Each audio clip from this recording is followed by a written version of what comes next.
প্রিয় দর্শক আসসালামু আলাইকুম। বিটু যে টিভি যে যেখানে বসে দেখছেন সবাইকে আন্তরিক অভিনন্দন ও শুভেচ্ছা। আশা করছি সকলে ভালো আছেন, সকলে সুস্থ আছেন।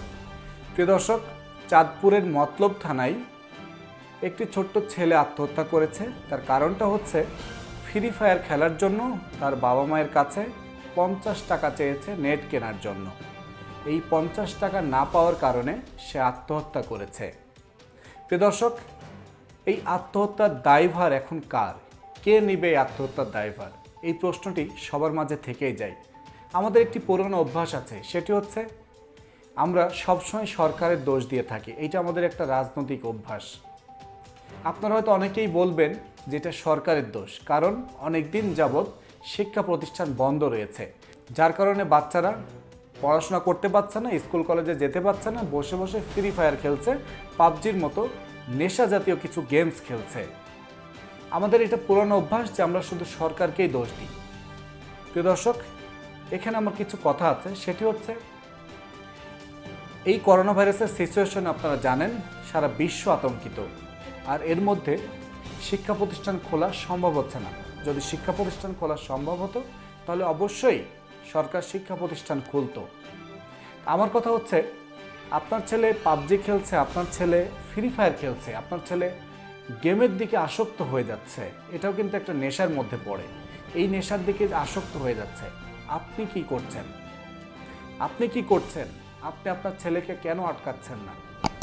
আপনার ছেলে যখন টিকটকি লাইকি ভিডিও বানাচ্ছে, উল্টাপাল্টা ভিডিও বানাচ্ছে, আপনি কি করছেন?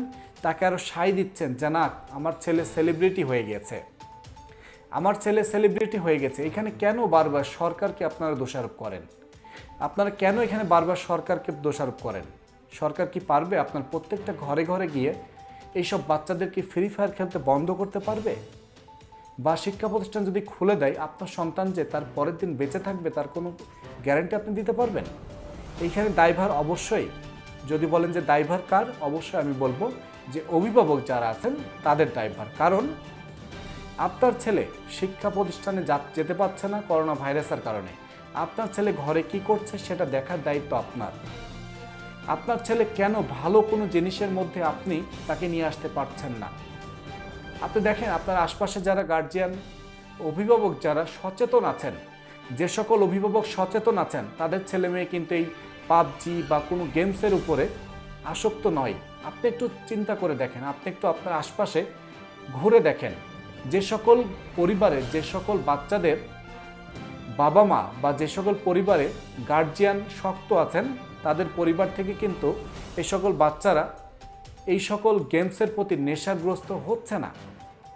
তাহলে আপনার সন্তান কেন গেমসের প্রতি আসক্ত হচ্ছে?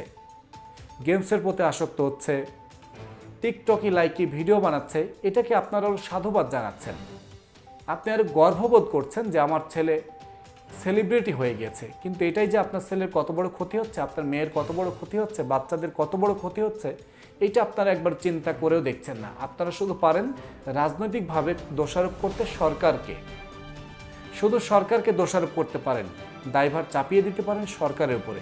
কিন্তু এখানে যে অভিভাবকের সবথেকে বড় ভূমিকা পালন করার কথা, এটা আপনারা ভুলেই গিয়েছেন। প্রিয় দর্শক, আমি রিকোয়েস্ট করব ওই সকল অভিভাবকদের যে যারা আপনাদের সন্তানকে ছেড়ে দিয়েছেন, যারা আপনাদের সন্তানকে একেবারেই ছেড়ে দিয়েছেন, যে শিক্ষা প্রতিষ্ঠান বন্ধ, এখন তার মন মানসিকতা হয়তো খারাপ, সেই শিক্ষা প্রতিষ্ঠানে যেতে পারছে না, কিভাবে সময় কাটাবে, এগুলো করেই সময় কাটাবে, এগুলো ভুল করছেন, এগুলো ভুল করছেন। আমি আগেই বলেছি, যে সকল গার্জিয়ান শক্ত আছেন, যে সকল গার্জিয়ান সচেতন আছেন, তারা কিন্তু তার ছেলে মেয়েদেরকে ভালো কিছুর মধ্যে অভ্যাস করছেন। যদিও বা শিক্ষা প্রতিষ্ঠান বন্ধ আছেন, কিন্তু ঘরে সে এমন একটা কিছু করছেন সেটা তার ফিউচারে কাজে লাগবে, তার ভবিষ্যতে কাজে লাগবে, সমাজের উন্নতি হবে, সে সকল কিছু করছেন।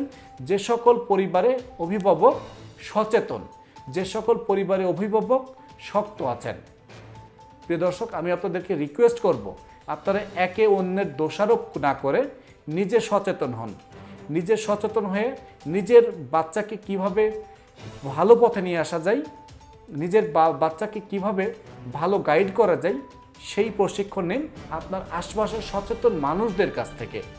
আপনার বাচ্চাকে রক্ষা করার দায়িত্ব আপনার, সরকারের নয়। প্রিয় দর্শক, আবারও বলছি, আপনার বাচ্চাকে রক্ষা করার দায়িত্ব একান্তই আপনার। আপনারা একে অন্যের দোষারোপ করা থেকে বিরত থাকুন। আপনার বাচ্চাকে ভালো কিছু শিক্ষা দিন।